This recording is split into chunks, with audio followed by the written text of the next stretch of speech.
জাতীয় ঐক্যমত্য চাই সর্বক্ষেত্রে। আমরা সবাই ফ্যাসিবাদ বিরোধী জাতীয় ঐক্যকে তুলে ধরতে চাই, সমুন্নত রাখতে চাই, এটাই আমাদের শক্তি। আমরা তর্ক করবি,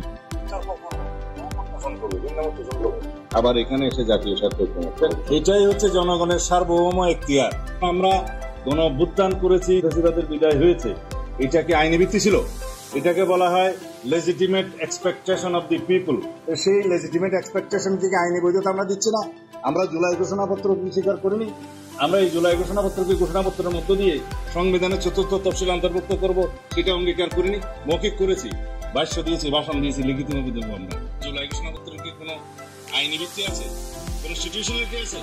তার পূর্বে এটা যেহেতু জনগণের অভিপ্রায়, সবাই মিলে আমরা প্রতিজ্ঞা করছি এই জুলাই ঘোষণাপত্র যে ছাত্র জনঅভ্যুত্থান হয়েছে, এই ঘোষণাপত্রে সাংবিধানিক এবং রাষ্ট্রীয় স্বীকৃতি আমরা দেবো। কোথায় দেবো?